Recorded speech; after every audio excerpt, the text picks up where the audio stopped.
2 of brown belt, grade 2. So we're moving on down the study to your close range work, your clinch and your grab. So the first part is the double underarm defence in response to a middle tackle. So somebody's basically from here, you're stood there, they're just coming in to grab you around the waist, almost like a rugby tackle, coming to grab you and try and knock you over if they possibly can. So as they're coming in down and low, we want to go back with it, try not to stop it. We're going to go with the momentum. We want to take out a big hit. But as we go back, once you grab, we want to try and get the arms going underneath their armpits. So as they're down here, we want to get our arms underneath their armpits and up and then over their back and grab their clothing or lock your fingers from here. So their arms are up in the air now. With their head that's down here, we want to push that forward.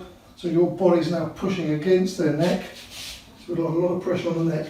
So we've got the arms underneath their armpits and grabbing, pull them in. The head's gone down, so you've got pressure on their neck, and then we've got freedom to start kicking into the face and the body, and their arms are out here at the moment because you've driven and lifted them up with your elbows as you grab their clothing on the back of them.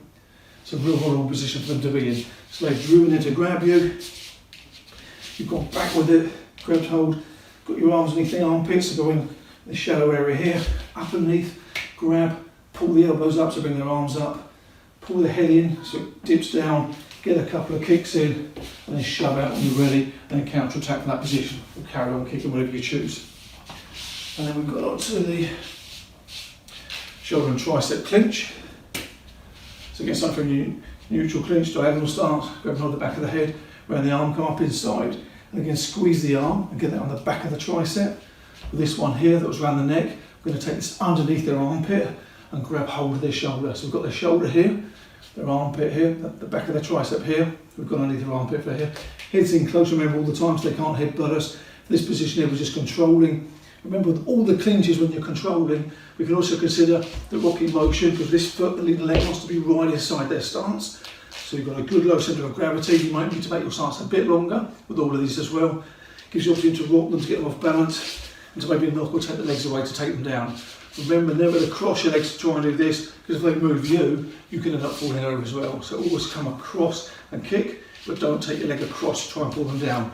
Come from the rear leg. So we're considering now how we can rock them from this position, control them, maybe take them down, use the legs, or shove them away. Lots of options you've got available within that, within your clinch.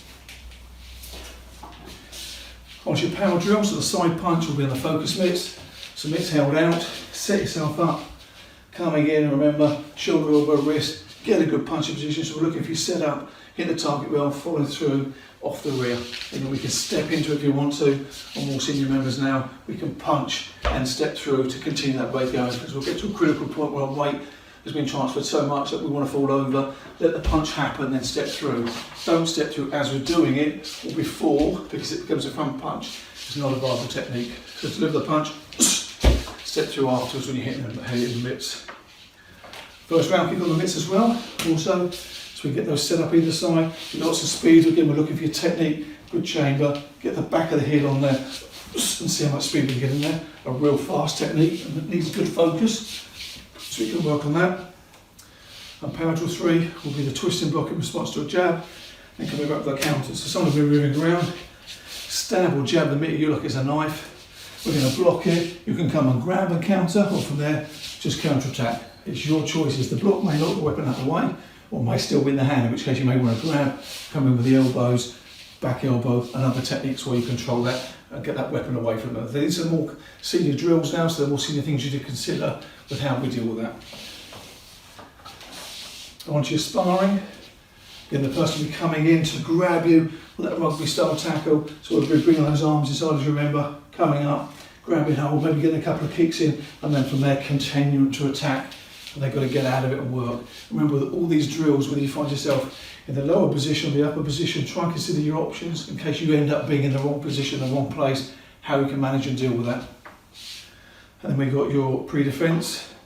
Again, the person coming towards you with the control. Again, we're more senior now. We're adding more value in there from the things we've learned and how to manage that situation, how to talk our way out of it. If needs be, we've got those full control positions and all the punches and kicks. Remember, we can talk our way out of a situation perfect. We can exit safely. There's no need to punch or kick. There's no being cowardly by walking away. You know, your self-defense, your kicking and punching is always there as a last resort. No one can ever take that away from you. but we don't always need that up front. Again, use your traffic lights, your green, your amber, red, to determine where you go and how you start. They're choices and decisions we're making. Again, you'll have your theory. There'll be 2 or more questions this time. Look at your technical questions with the answers, they're there.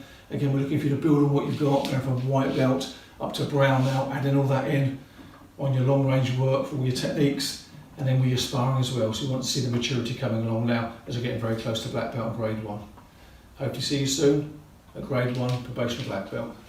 Good luck.